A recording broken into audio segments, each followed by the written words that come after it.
Akkam jirtu daawwattoota keenya kun OBN International guyyaa har'aa keessummaa istiidiyootti isinii qabannee dhiyaannee jirra.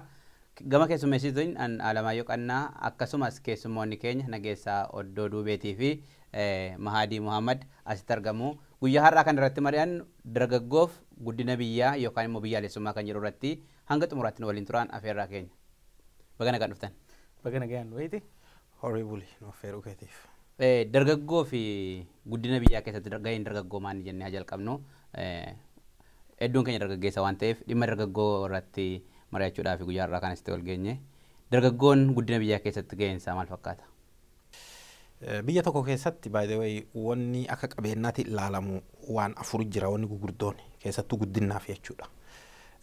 Wanni akka baay'ee barbaachisoo wanni jedhamu afur keessaa tokko lafa kuni capital jedhama afaan faranjiitiin qabeenya maallaqaan haa ta'u qabeenya biyyi sun qabdu jechuudha. Inni sadeessoo labor jedhama humna namaati. Inni arfeessoo entrepreneurship yookaan immoo qarooma waa uumuu dandeettii waa uumuu jedhama. Isaan arfan kana keessaa labor ka jedhu humna namaa ka jedhu sun dargaggoodha. Kanaafuu dargaggoo jechuun qabeenya biyyaa isa guddaadha keessattuu qabeenya humna qabu. Ka humna qabu ka wajjijjiiruu danda'u humna jechuudha. Humna biyyaati, qabeenya biyyaati. San irratti immoo dargaggummaan yeroo ilmi namaa kun waa haaraa itti baratuu danda'u, waa haaraa itti kalaquu danda'u, yeroo inni humna qabu, yeroo inni wajjijjiiruu danda'u, yeroo waan hedduu irratti yoo hegeree biyyaatillee jechuu dandeenya jechuudha. Maaliif hegeree biyyaatiif hegeree addunyaa tanaati. Maaliif dargaggoon yoo ati haala gaariidhaan guddiste, yoo ati waa barsiiste, yoo ati sammuu isaanii qarte isaanis warra biraa akkasuma qaraa deeman. Hegeriif immoo ilmaan horatuu maal jedhu ilmaan isaaniillee cimoo ta'anii deeman. Yoo dargaggeessi dadhabaa ta'e ammoo dhaloonni dadhabaa ta'a, biyyis dadhabaa taati. Kanaafuu dargaggeessa jechuun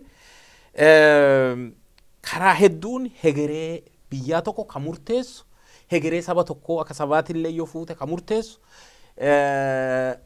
addunyaa tanaallee hegeree addunyaa kanaa kan murteessu dargaggeessa. Inni guddaan ka guddate jalaa du'aa deema waan ta'eef dargaggeessattu bakka bu'ee biyya fudhata. Gaafa inni guddatee sadarkaa biyya bulchuurra ga'u san yoo dargaggeessi gaariin ol hin dhufin, yoo beekumsaan ol hin guddatin, yoo haala adda addaatiin mijatee dargaggeessi gaariin ol hin dhufin haalli biyyaas, haalli sabaas, haalli addunyaas ni bada jechuudha. Kanaaf baay'ee murteessaadha. Galatoomi Mahadi. Akka Afrikaatti qorannoon tokko kan ibsanii dargaggoonni Afrikaa uummata biliyoona tokko jiru keessaa persentii guddaan yookaan immoo dhibbeentaa guddaan dargaggoota. Kanaaf Afrikaan amma biyya guddinaati, biyya warra lixaa jedhan kun Afrikaa irratti teekinooloojii isaanii, qabeenya isaanii investimentii gara sanatti geessu. Kan isaan abdatanii geessan dargaggoo kana. Imaammanni dargaggoo akkam ta'uu qaba biyya tokko keessatti dargaggoon abdii biyya sanaatti mul'ata akka qabaatuuf. Galatoomi gaafii hedduu murteessaa tokko akkam seete hogguu yeroo waa'ee biyyoolessummaa waa'ee dargaggeessaa akkuma waliigalaatti waa'ee ilma namaa hogguu haasoftu dacheen takka yookiin lafni tokko habiyya ta'u yeroo ilmi namaa irratti jiraatu. Yoo ilmi namaa irratti hin jiraanne biyyummaa hin qabdu yookiin namni tokko lafa bal'oo yookiin lafa namni irratti hin jiraanne jee namni tokko waan akkasii ibsa akkasii yookiin hiika akkasii san kennuu danda'a. Maaliif yaada kana kaasee hogguu namni tokko yookiin mootummaan haa ta'u hawaasni tokko biyya ijaarrachuu barbaadu tiyarii yookiin saayinsii adda addaatiitu ka'a. Keessaafuu warra beektotaatiin warra amma for example warra governance yookiin waa'ee sirna bulchiinsaa qoratu irratti akkasumatti illee waa'ee dinagdee warra qoratu irratti waan adda addaa warra qoratu irratti isaan hundinuu waa'ee biyyaalessummaa fi waa'ee lammiidhaa keessaafuu specifically warra dargaggoota definition yookiin hiika adda addaa qaban. Ani immoo karaa hawaasa keenyaaf akka galuttiin si himuu barbaada waan tokko. Hogguu biitti takka ijaaramtu karaa lamaan laalama. Biyya guddisuu jennee hogguu tilmaama keenyuu fi hawaasa guddisuu jennee hogguu tilmaama keenyu waan adda addaa tokko. Amma there is a perspective of human development kun yaada haaree tokko probably in 2000s idea yeroo millenniumii haaraa kan faranjii bara 2000 booda eegalee yaada dhufe maali?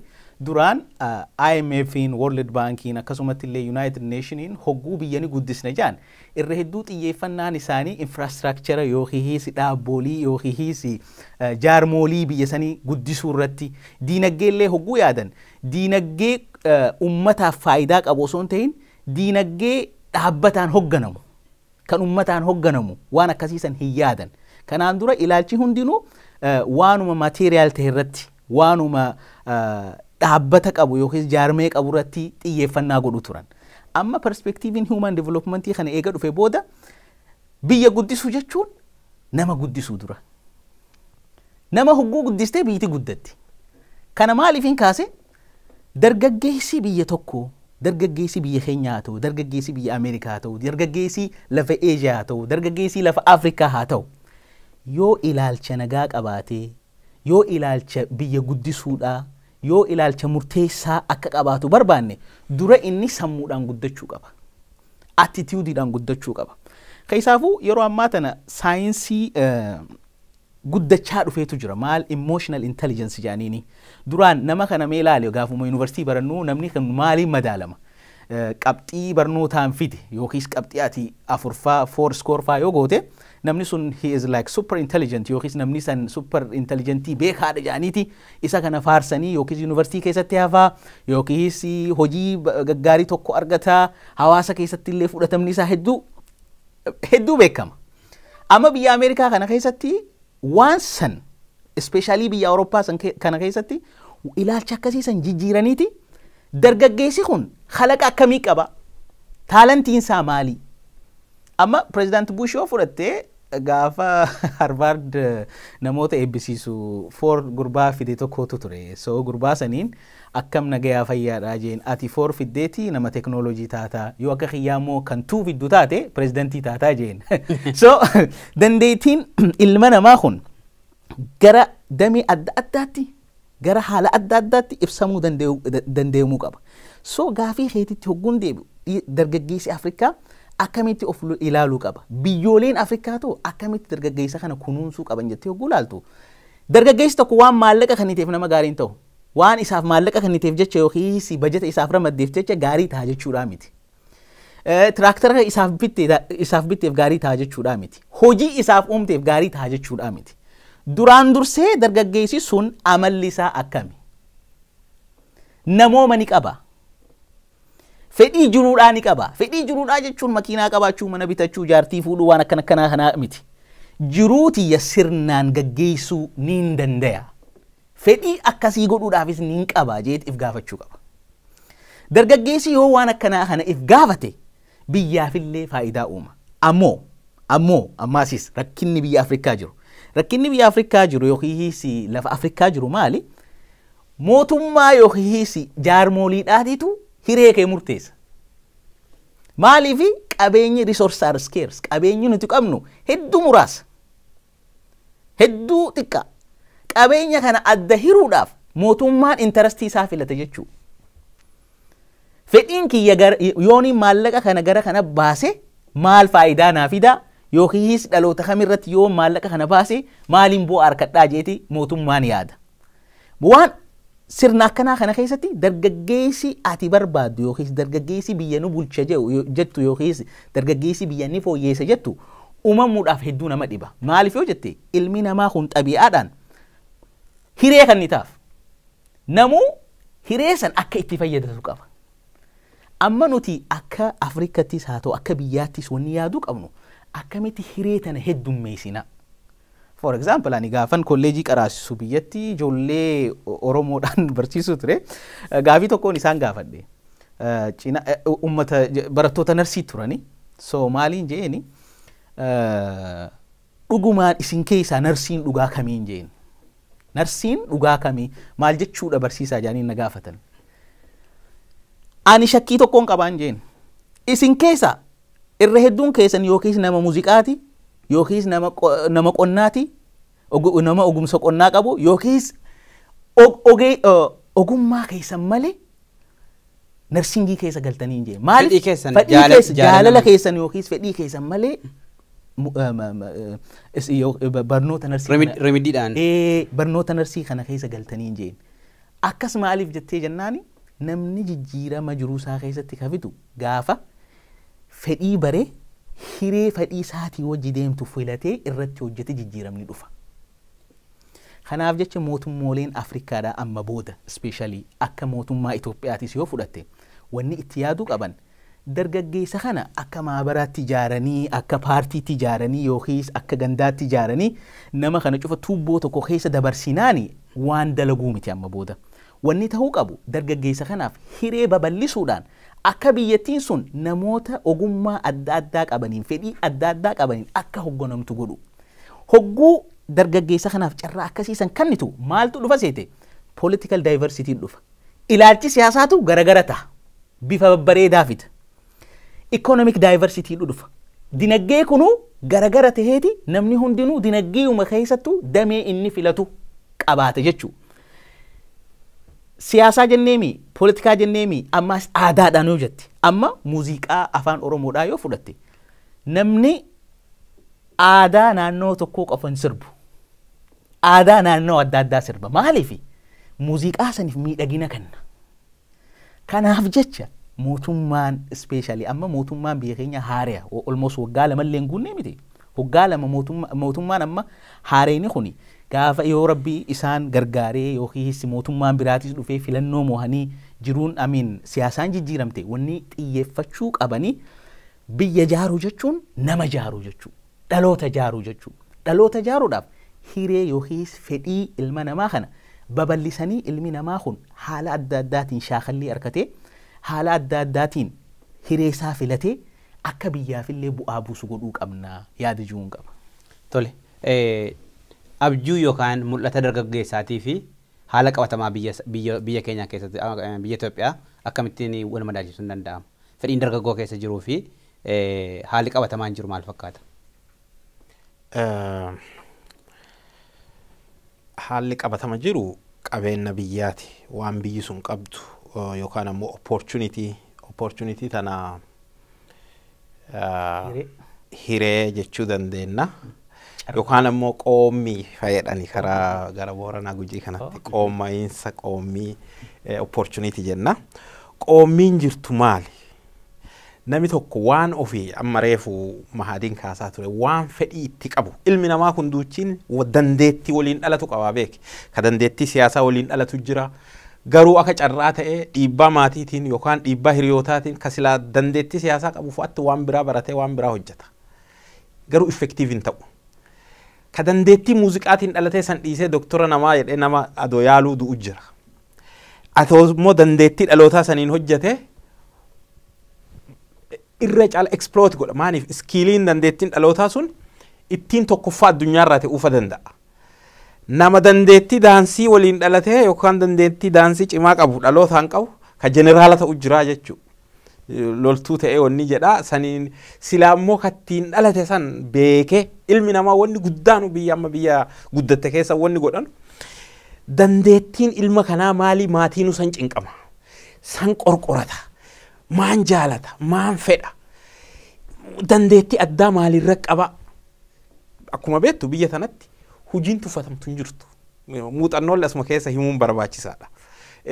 Dura gaafii ta'eeti tuqeeti gara muuxannoo sanaa gad deebi'a gaafii ta'eeti deebisuuf carraa maanti jira yookaan qoommii maanti jira riisoorsiin riisoorsii jechuun qabeenyi biyyittii hoo maalti jira yoo jettee ilaalte carraa namni biyya Itoophiyaa keessa imployeriin yookaan ka qaxaru mootummaadha. Gizee hedduu yoo baratte mootummaa hojii naqabsiisaa eegatta malee kaampaaniileen gugurdaan akka biyya tanaa ka dhuunfaa ka bakka feete mootummaa hojii isa baay'ee xiqqaadha. Biyya ammaa fakkeenya biyya gugurdatte keessatti mootummaa waanuma jiru san toowachuu callaa malee gibira guurataa hin toowataa hiyyeessaa fi nama dulloome faa nama rakkoo adda addaa ka qaama hirdhate maanii kana fa gargaaraa akka mahadiin fa'aan hojjette waan akkanaa kana gargaaru uummata toowachuudha malee irra caalaan ka nama qaxaru ka hojii adda addaa hojjetu ka oomishu sektarii dhuunfaati private sektoriidha. Nu bira immoo yoo barattuyyuu mootummaan nu qaxaraadha because wanniin employeriin inni guddichi mootummaadha. Kun maal fida? Kuni carraan namaa dhiphisa. Lammeessoo maanti jira baajenni biyyi sun qabdu kapitaaliin biyyi sun qabdu maali jettee yoo laaltu biyyi sun baajetis ka waggaa akka malee xiqqaadha. Akka malee xiqqaadha. Garuu sammuu nama biyya keenyaa keessa wanni jiru mootummaa jechuun ka waa mara danda'u ka qabeenyi isaa daangaa hin qabne akka malee waa qabu humna mara qabu adoo qabu waan nu dhooggatu fa waan nutti fakkaatu jira jechuun yeroo durii akka itti yaadnu akkasi. Garuu sun dhugaa miti. Akkuma ilmi namaa damoozi isaa ji'a ji'atti wanni itti argattu kana mootummaanis galiin isaa akkuma biyyaatittu biyyoota hiyyeeyyii keessatti galiin biyyittiitu xiqqaadha. Oomishi guddachuu qaba, wanni adda addaa guddachuu qaba, daldalaan waan adda addaatiin waan biyya alaatii gurguratee biyya alaarraa galfatu waan kana murteessa. Hariiroo maan oomishtee maal ala gurgurtee ala ammoo waa bitatta alaarraa waa galfatta waan hunda biyya tokko keessatti oomishuu hin dandeettu.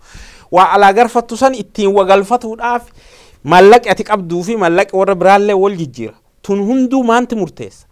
Sadarkaa guddina biyya saniitti murteessa. Kanaafuu dargaggeenni keenya fedhiin isaa guddaadha. Daangaan qabu. Lakkoofsi dargaggeessa keenya ammoo guddaadha. Humni biyyittii immoo hagamii yoo ati jettee humni biyyattii daangawaadha. Isa kana bifa kamiin cabsan? Bifa kamiin bira dabra yoo jette humni dargaggeessaa labariidha. Labarii kana maan gootaa skilled labaraa akka ta'u akka humna namaa ka waa oomishu ka waan haaraa kalaqu akka ta'u goota jechuudha.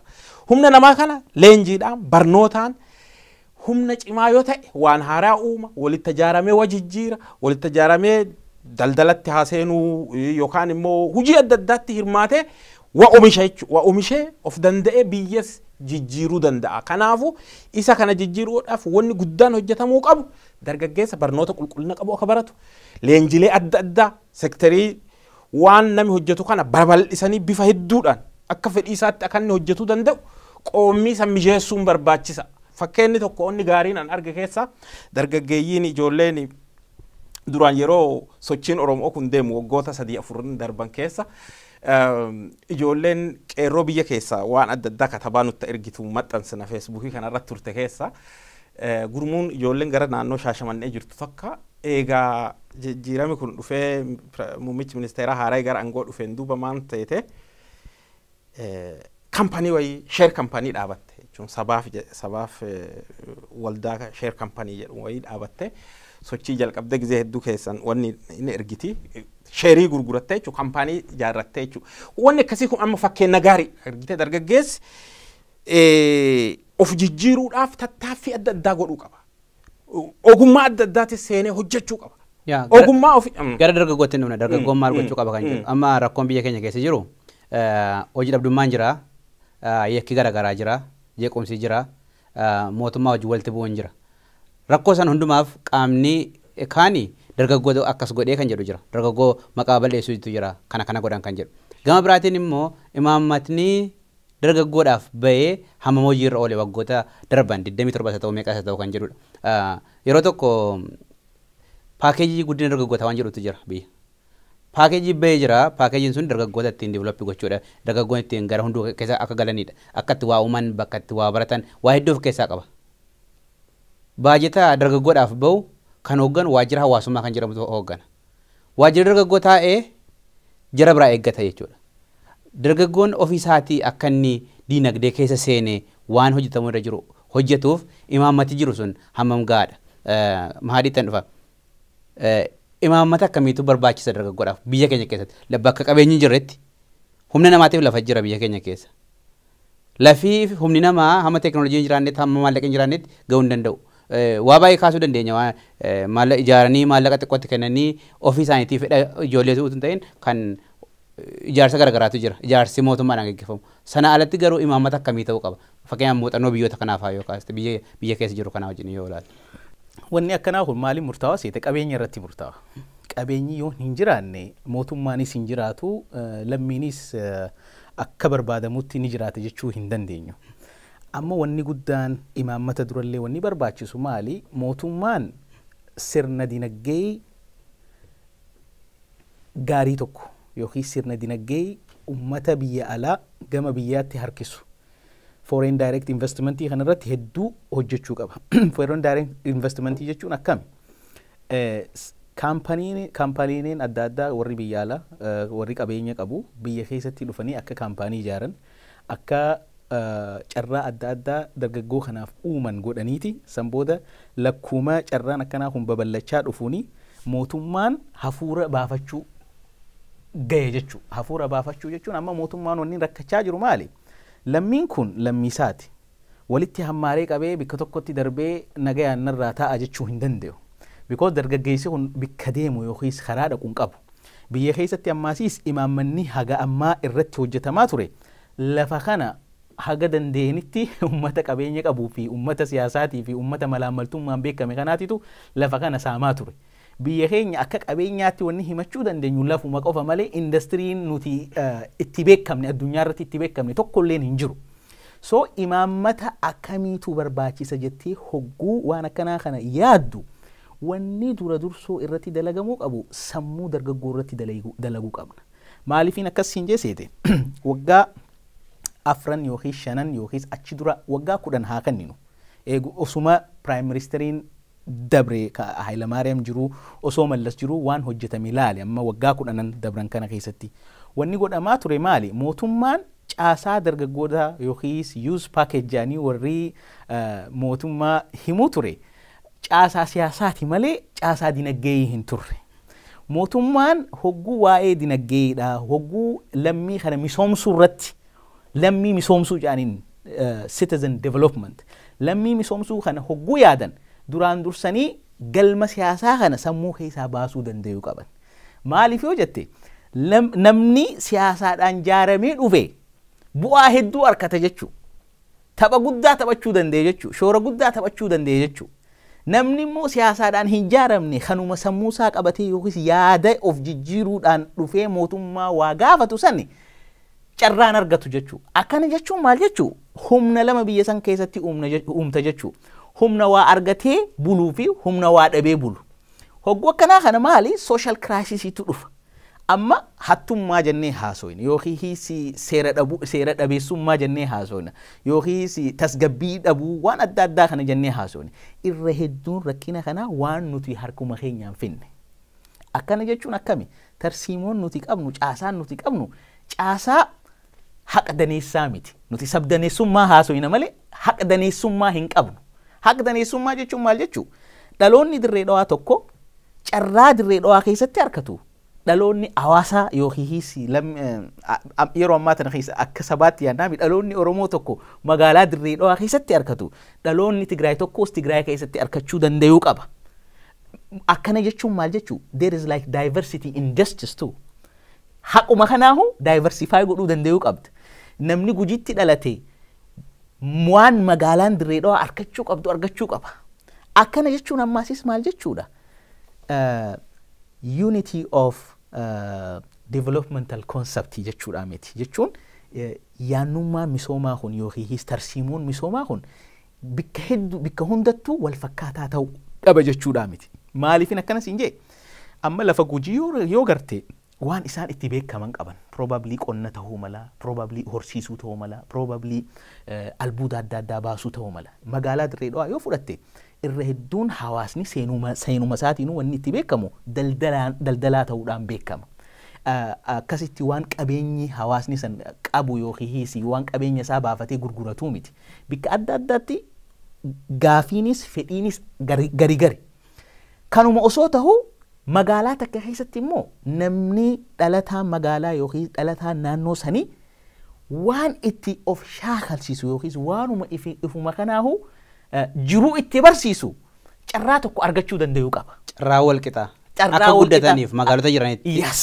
magaalota jiranitti akka guddataniif kan biraati immoo maal seete amma nuti tarsiimoon waggaa 27f irra turre kuni maali namuu akkuma of beekee ofuma kanaahu bikkuma tokkotti murteessu gooneeti jaarre sammuu ilma namaa kana gara kanaan jaarre amma ilaalcha akkasii san keessaa bahuudhaaf sammuu haaraatu barbaachisa jechuudha maali Alamaayyoon tokko yoo Wallagga keessatti guddatee dhalatee guddate jiruunsaa Wallagguma keessatti murtaawa jechuudha miti Alamaayyoon Harargee dhufee hojjechuu danda'uu qaba Alamaayyoon magaalaa biraa deemee hojjechuu danda'uu qaba naannoo biraa deemee hojjechuu danda'uu qaba kun maal fida seete uumama ilma namaatiitu akkasi.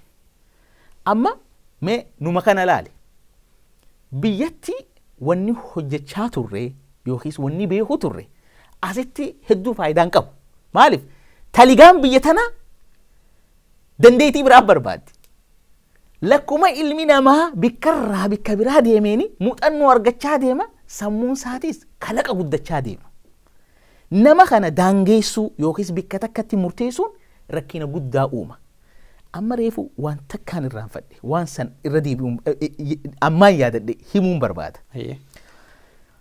Waggaa 27 keessatti mootummaan EPRDF misooma adda addaa hojjedheetiin jira, karaa baaseetiin jira, riqicha jaareetiin jira, hospitaala adda addaa yookiis mana yaalaa adda addaa jaaree hawaasa irra hedduu hawaasa bal'aadhaan geetiin jira siin jedha.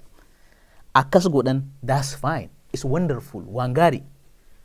Rakkinni jiru gaafa rakkinni tokko uumame dargaggeessuma yookiis hawaasuma isaanummaan waan san jaaran saniitutu deebisee waan san jigsa gaafa mufate yookiis gaafa fedhiinsaa guutamuu didde mootummaa irratti garagalee waan silaa isaaf faayidaa qabu miidha yookiis barbadeessa.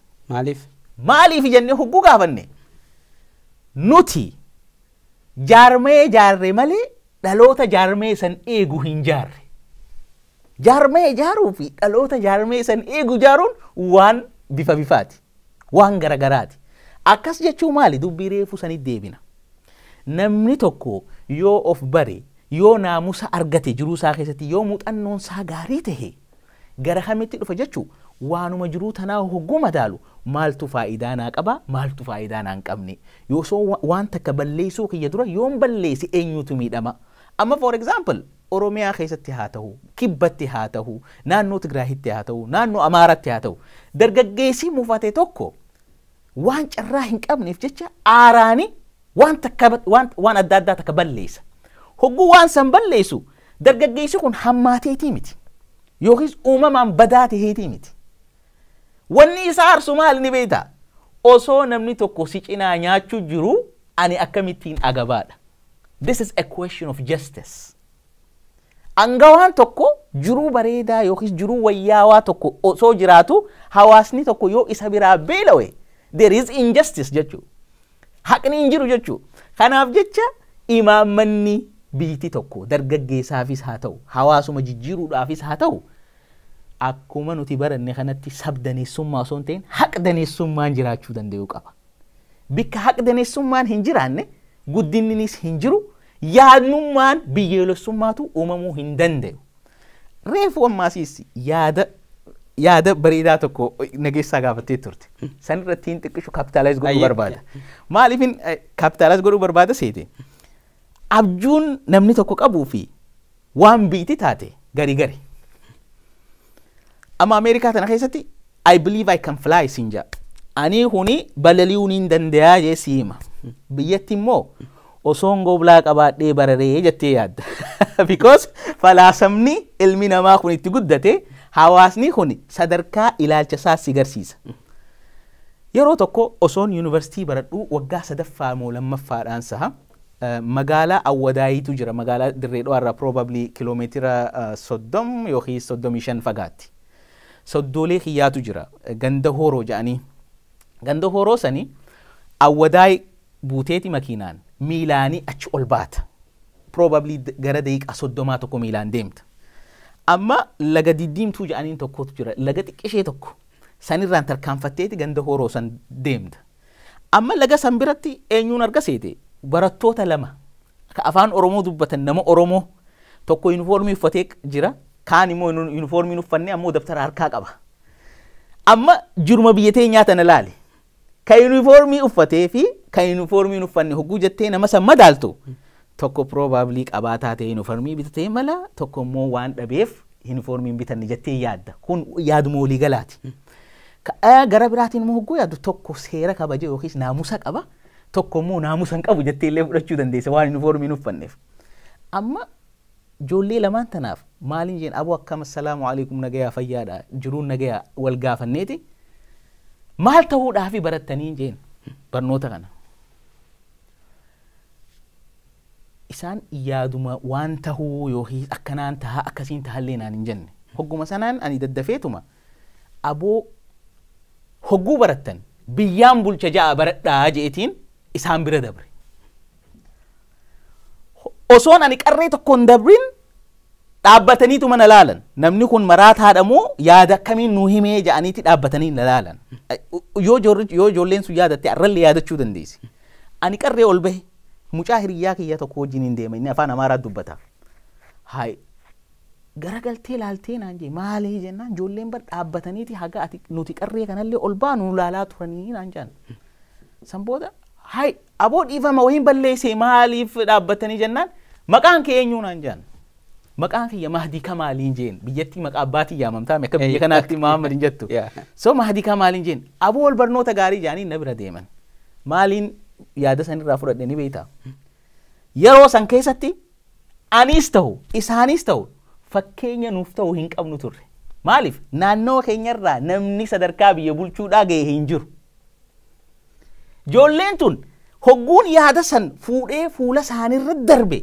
ni rifatan jechuu hawaasni tokko ni rifata reefu ani namni Ameerikaa tokko nin balali'aa jee yaadaan sin jeemi namni biyya keenyaam otoon goblaa qabaadhe yookiis otoon baallii qabaadhe jee yaada ijoolleen sunis akkasuma ta'an ammu akka dhaloota biyyaatti immoo fedhii keessan hin daaggeessina fedhiin biyya san keessatti hin taane baargama ta'uu malti fedhiin biyya san keessa hin taane yookiis naannoo keessatti hin taane bikka biraa ta'uu malti kanaaf jecha yaada ballachuun fedhii ballachuun waan gaarii tokko of hin daangeessina ammoo obsa qabaadha biitti teessan Ameerikaa miti yookiis biyya alaa ajaa'ibaati miti Ameerikaa keessattuu hanqinni ni jira waan kana ta'eef jecha obsa qabaachaa abjuullee haa qabaannu tilmaama keenya immoo tilmaama gabaabaan godhin fuuldura hawaasa deemu ta'uu qabnaa yaada jirraa Itoophiyaan wanni guddoon isin godhuu dandeettu tokko keessaa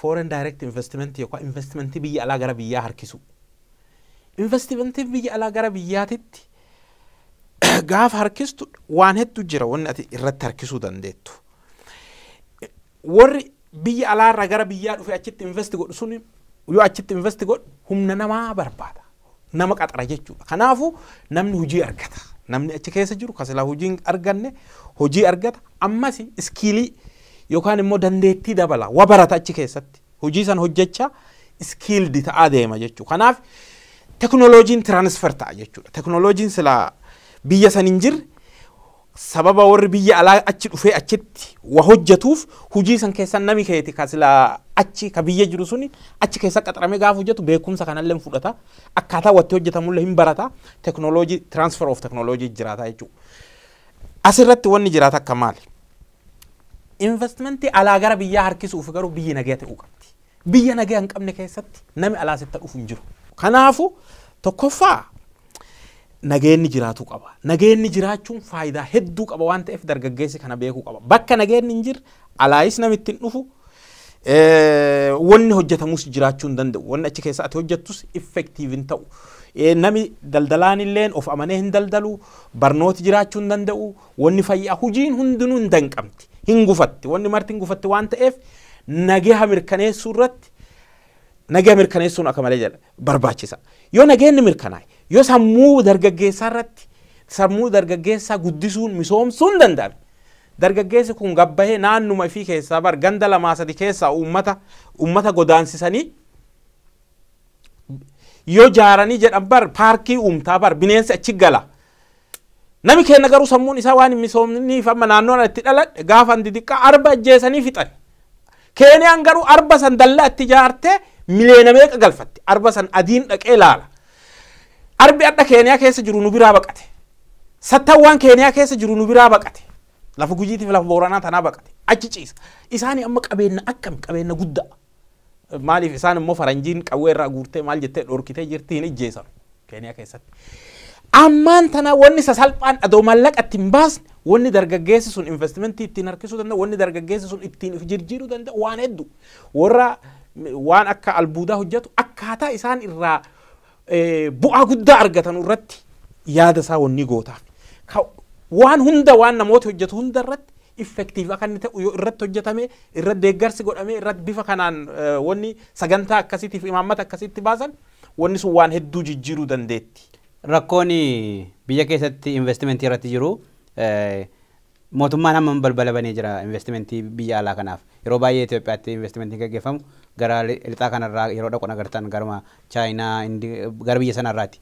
Torbama kana Alibaba kan jedhamu sooressi beekaman kan biyya Chaayinaa biyya sanatti dhaqee e-commerce kan jedhu dhaabbata guddaa dhaabee maal dubbate achirratti dargaggoodhaaf training kenna yookaan immoo leenjii kennaaf kan jedhudha. Waan sun akkamitti babal'achuu danda'a? Rakkinni biyya keenya akkuma ati jette ilaal hedduu dhamaanii jiranii waggaa 27 dabran kana keessatti akka mootummaa addawaawiitti yoo ilaalte hedduu dhamaanii jiran uummata investimentii biyya alaatirraa kallattiidhaan harkisuudhaaf hedduu dhamaanii jiran. Rakkinni jiru maal seete? Uummanni biyya alaa kuni ministeerumaani hawaasa madaala. Yooniin ani ministeera biyya sanii ta'e haaluma kiyya kana laalaniiti yooniin ani wayyaalessan taane yookiis nama isaan kana hawwatun taane anuma kanaani hawaasa kiyya madaalan. Namni seennaan hulaa yookiis balballi yoon tolle namni keessa lixee waan mana keessa jiru hin daawwatu yookiis haamilee akkasiisan hin qabu. Mootummaan biyya keenya akkam seete irra hedduu wanni itti daangeeffame ilaalcha siyaasaatiin daangeeffame. Amma namni investment commissioner siyaasaa wajji maaltu isa galche? Inni wanni ta'uu qabu entrepreneur ta'uu qaba. Nama waa kalaqu, nama idea haaraa fidu, nama addunyaa wajji wal qunnamee biyya sanii fi uummata san dhaadheessu danda'uu qaba. Ta'uu qaba. Kana qofaa miti. Ambaasaaddaroota biyya keenyaa laali. Yookiis diplomaatota biyya keenyaa laali. Hojiin isaanii maali? Suufii uffatanii hogguu namni dhufee teebila faa tolchuu yookiis miiza faa babbareechuu naannaaniituma waanuma protokol irratti wanni godhu. Yeroo isaanii waanuma akkasiisan irratti fixan. Amma wahiin siima. Diplomaata jechuun yookiis ambaasaadara jechuun marketing agent jechuun. Hojiin kee of beeksistee biyya kee beeksistee nama kana biyya keetitti hawwachuu, nama kana biyya keetitti yaamu. Akkana jechuun maal jechuu? Yoo Alamaayyoon ilma Oromoo ta'ee qabaataa Minisootaa keessa jiraatu ta'e Alamaayyoo miti kan imbaasii bira deemuu qabu. Imbaasichaatu Alamaayyoo bira dhufee Alamaayyoo opportunity akkanaa sii qabna, carraa akkana sii qabna. Please nu gargaare. Karaan bana jedhee nama saniitu si kakaasuu qaba. Kanaaf jecha nutummaan akka biyyaatti eksportoonni qabnu eksportoota gajjaanii hojjetanii miti. Biyya sanatti bara amma nuti wanni baranne maali? Duraan biyyatti nutummaan kunu of tuullee digrii qabdaaf ganda keessa bakka ati malee namni biraan jiru si fakkaata. Hogguu biyya tana dhuftu nama PhD qabuutu hulaa balbalarra dhaabbatee si dabarsa. Hojii isaa yoo ta'e. Kanaaf jecha ummata yookiin investimentii harkisuudhaaf dura haalli keenya toluu qaba. Nutummaan kunu fakkii nama tajaajiluudhaa ta'uu danda'uu qabna. Ilaalcha nama tajaajiluudhaa of keessatti uumuu danda'uu qabna. Abbaa kiyyaniin jaaladha, haadha kiyyaniin jaaladha jechuu qofa osoo hin ta'in jaalala kee tajaajila agarsiisi. Biyya kee jaalachuu kee tajaajila agarsiisi. Fira kee nama kee jaalachuu kee tajaajila agarsiisi. So ilaalchi guddaan wanni irra guddaan mootummaan irratti hojjechuu qabu. Namoonni biyyani buuna ja'anii yookiis biyyaaf hojjanna ja'anii addunyaarra faca'an expertii fedhe haa ta'u investimentii fedherraa haa ta'u dura namni sun kaayyoo isaa beekuu qaba. Dalagaan isaa biyyattii dhaadheessu. Biyyattii tana laal addunyaan Itoophiyaa tana sheexaanaan beekaa jennu. Inni immoo Itoophiyaan tun sheexanaa mitii malaayikaadhaa jee nama kana amansiisuu danda'uu qaba. Hojiin isaa sani. Itoophiyaan sheexaanallee taatu. Maaliifi? Namni laal there is a research theory. Theoriin kun maali? Tokkorraa hanga 10 qabda. Lakkoofsa. Tokkon ni yaalta hin dandeessu, lammee isaanii yaalta hin dandeessu, salee isaanii yaalta hin dandeessu, hanga 9 ni yaalta hin dandeessu. hogguu ati abdii kudhattee sagal yaalee kudhanaffaallee yaalu akkuma sanii taajattee hogguu abdii kutatte gaafas balleessite. Maaliif? Carraan kee kudhaneessaa keessa ta'uu mala. Kanaaf jecha waa'ee biyyaa irratti abdii kutachuun hin barbaachisu. Amma dhihoo tana wanni hin dhagayaa jiru waa'ee biyyaa irratti hogguu laaltu waan nageenyi hin jiraanneef yookiis tasgabbii hin jiraanneef nama waajjiraa seenee hin hojjanneetu jira jedhan. Namni kuni siyaasaa miti ka miidhu jiru biyya miidhu jira. Biyyaa fi siyaasaa adda baafachuu qabna kaniin siin joosaniif. Hogguu ati bikka bu'aa mootummaa sanii yookiis ummata sanii taatu hojiin kee ummata kee dhaadheessu biyya kee dhaadheessu nama kana positive impression isa keessatti uumtee ilaalcha gaarii isa keessatti uumtee biititee hammaatuus toltuudha jettee addunyaadhaaf garsiisuudha. Kanaaf waan akkanaa kana hogguu yaaddu political bureaucracy fi civil bureaucracy adda bahuu qaba. Yoo ati bikka bu'aa paartiillee taatee biiroo ummataa kan hoggontu taate hogguu ati dalagaa eegaltu yookiis hogguu dalagaa hojjettu akka hawaasa kee fedhii isaa guututti dalaguu qabda. Nama tajaajila kennuu ta'uu kee garsiisuu qabda. Dandeettii san mul'isuu qabda. Hogguu mana siyaasaa galte yookiis piraayim ministeeraa wajji wal arki yookiis nama paartii hoggonu wajji wal arki hogguu siyaasaa haasawi. Amma hogguu ofisa ummataa kana keessa jirtu ati kun akka tajaajilaatti sossoo qabda. Kanarratti hojjetamuu qaba.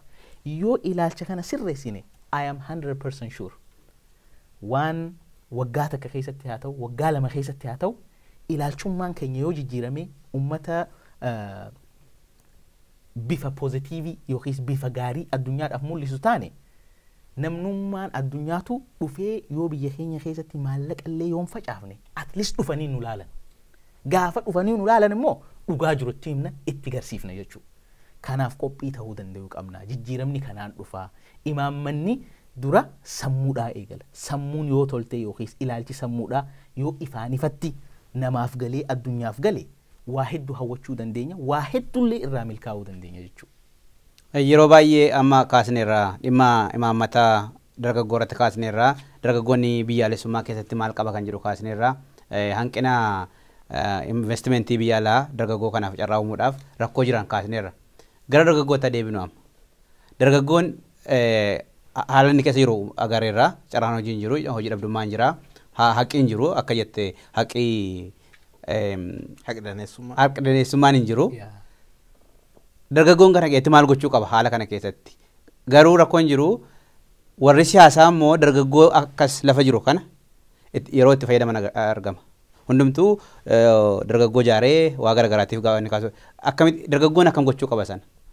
Hawaasni maal gochuu qaba dargaggoo qofa osoo hin ta'in maatiin maal gochuu qabu manneen barnootaa maal gochuu qabu manneen amantiis maal gochuu qabu. Waan baay'ee murteessaa fi waan yoo amma fagoorraa dhageenyu hedduu dargaggeessi ammaan tana maatiin dhaga'u jedhanii dargaggeessi mana barnootaatiin warra mana barnootaan barsiisotaan dhaga'u jedhanii jechuun hin caqasuu hin ajajamuu hin sodaatu hin rifatu waan akkasiitiin himama. Sadarkaa adda addaatitti immoo walitti bu'iinsi adda addaalleen hin argina. Inni wanni ta'uu qabu haga danda'ametti maatiin dargaggeessa ijoollee lafaa guddattu mul'ata keessatti horuu waan fedhii nama sanii ilaalu waan inni ta'uu danda'u waan san ta'uudhaaf immoo maammaan keessa akka dabruu qabu argite mul'ata keessa jaaraa guddisuun baay'ee barbaachisaadha. Manneen barnootaallee haga danda'anitti ijoolleen tun hegeree isaanii argisiisu vision akka walaaltu argite yaada sammuu kana keessatti waan xiqqeennummaan sammuu keessa uumamee ta'a namni hedduun yeroo hedduu maal ta'uu akka danda'u potentiaalii waan kan argisiisu waan san ta'uuf immoo karaan ati deemtu kun achiin sin gahu waan ta'uu barbaaddu san ta'uudhaaf kana keessa dabruu qabda amala akkanaatiin deemuu qabda waan jedhu nama agarsiisuun baay'ee barbaachisa. Gabaabumatti dargaggoon sammuu qulqulluun deema. Faayidaa siyaasaatii miti waan tokkollee miti yeroo santi waan itti himame san itti amannaan waan sanii fi wareegamallee humna qabaa kakka'umsa qabaa imooshiniin deema. Kabiraa cunqursuu yookaan ammoo as keessaa waa argadha bu'aa siyaasaa keessaa argadha jettee adoon ta'in kallattuma jijjiirama fedhan saniif fuuldura deeman jechuudha. Fuuldura deeman malee kaalkuleeshinii biraa kaalkuleetii godhanii hin deeman. Namoonni siyaasaa garuu yeroo tokko tokko akkaataa ittiin aangootti qabatan akkaataa waan tokko tokko ittiin gonfatanuuf jecha sammuu dargaggoo kanaa karaa ofii fedhanutti oofuun ni jirti. Isa kanarraa ofii eeggachuun baay'ee barbaachisa. Gama hundaa laaluu, hundarraa caqasuu, gaafachuu. Ammallee aadaan yaadaan wal qaru kun maafi ta'e kun maaf hin taane jechuu yaada garaagaraa dibeeti gochuullee baay'ee barbaachisa. Baratamuu qaba. Wanni tokko jedhame san qofa qabatanii fiiguu adoon ta'in maafi jedhame yeroo akkam ta'u ta'a wanni hundu kondiishinii ittiin teetu qaba. Kana hundaa laaluun barbaachisa. Kanaafuu gara wanni jalqabeetis si deebi'a. Pan Ethiopian identity jira Itoophiyaa keessa. Pan Ethiopian jechuun identity sadarkaa biyyoolessaatitti ijaarama. Ka tokkummaa Itoophiyummaa irratti ijaaramu jira. Regional ethnic identity illee ni jira. Affaarummaa jira, Itoophiyummaa jira. Affaar keessa. Eenyummaa affaarummaatii fi eenyummaa Itoophiyaa walitti araarsuun hin danda'amu. Affaarummaa fi qabatee Itoophiyaa ta'uu hin danda'a. Eenyummaa Oromummaatii jira, eenyummaa ammoo akka biyyaatti Itoophiyummaa jira. Oromummaa fi Itoophiyaa waliin deemuu hin dandeetti. Warri tokko ka fiixee tokko Itoophiyummaa sabummaan alatti Itoophiyaa calla sabummaa biraa balleessinee deemannaa warra jedhu jira. Kun fiixee tokko. Fiixeen biraa ammoo Itoophiyaa waan jedhu kanaan dhageenyu sabummaa teenna callaan deemnaa ka jedhu fiixee biraati. Yaada gaarii kaas kana kan jedhu warra siyaasaati. Illiitii warra jedhamanii. Jarri kun garuu dargaggoo kan Afrikaa qabu.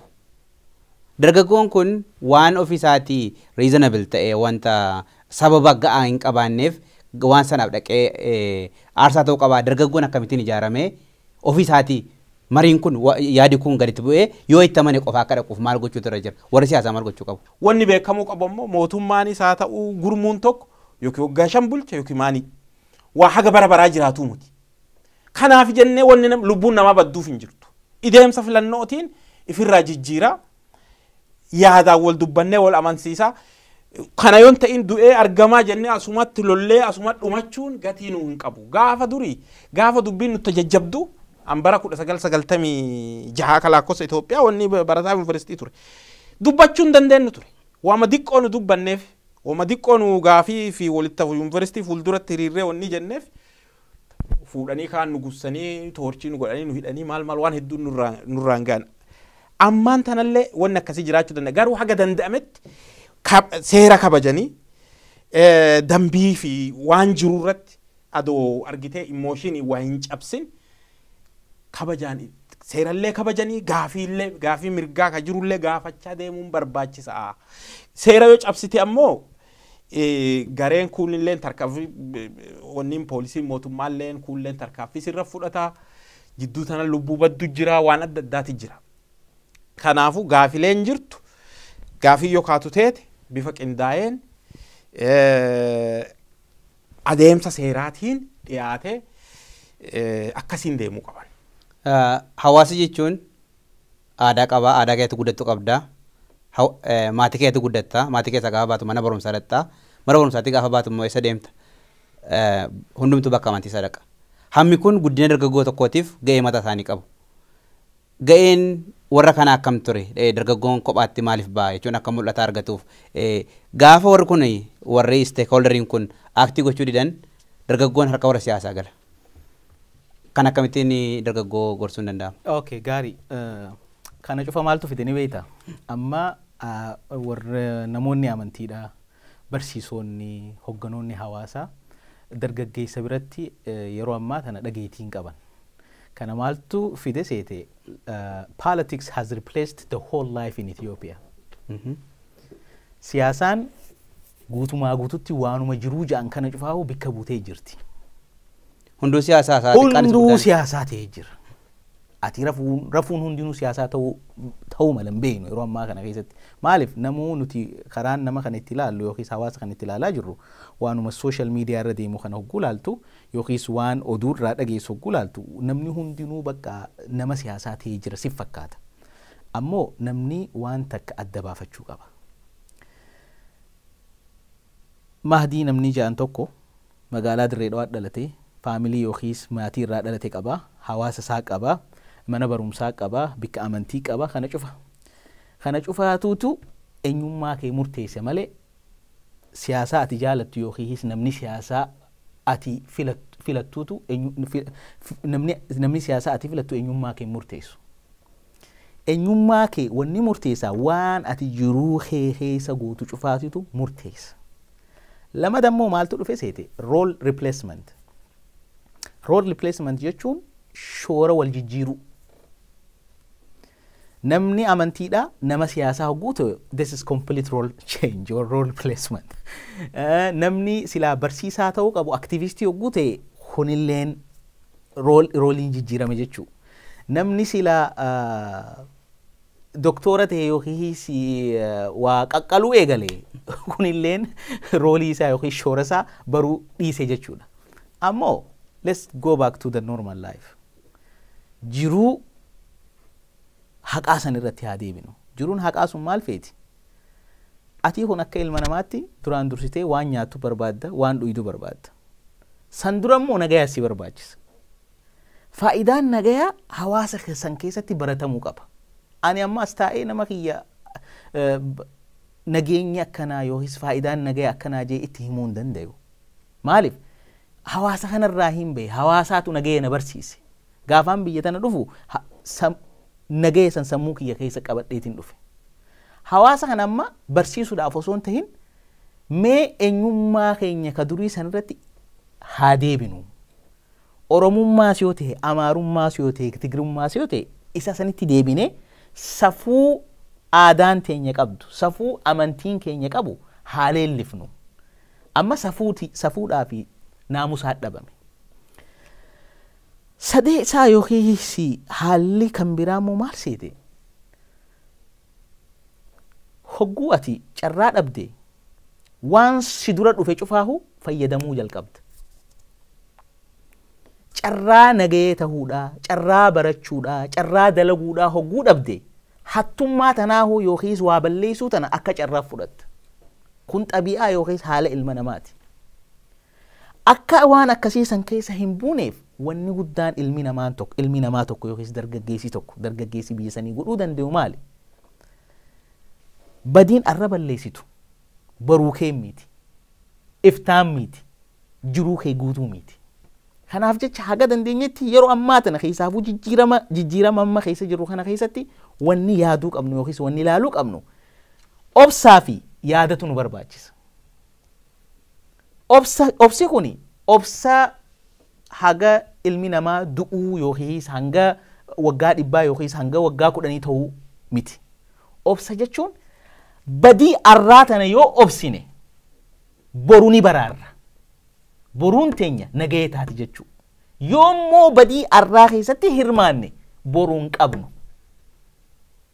Kanaaf jecha ilaalcha akkanaa kana if keessatti uumuu, ilaalcha akkanaa kana if keessatti fiduun barbaachisa.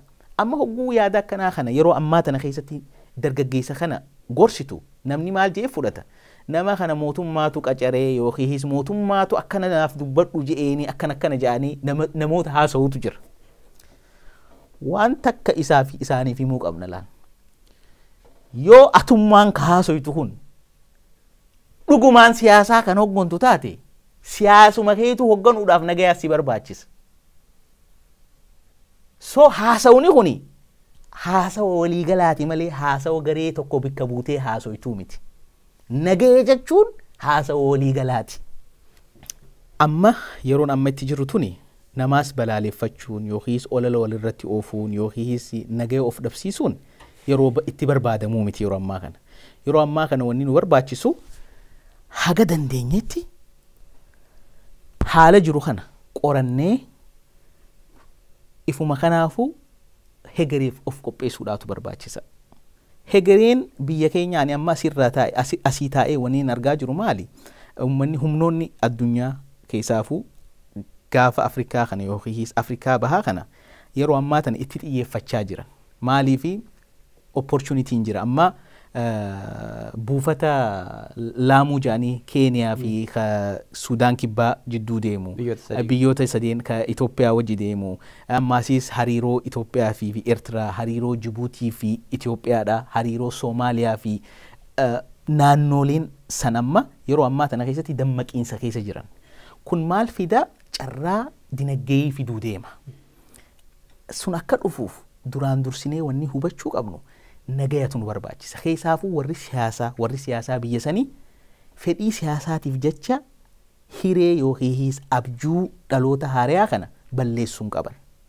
Hanga dandeemitti of kana badirraa qusatanii obsaan haasawuudhaan jijjiirama barbaadamu san biyya san keessa fiduu qaban.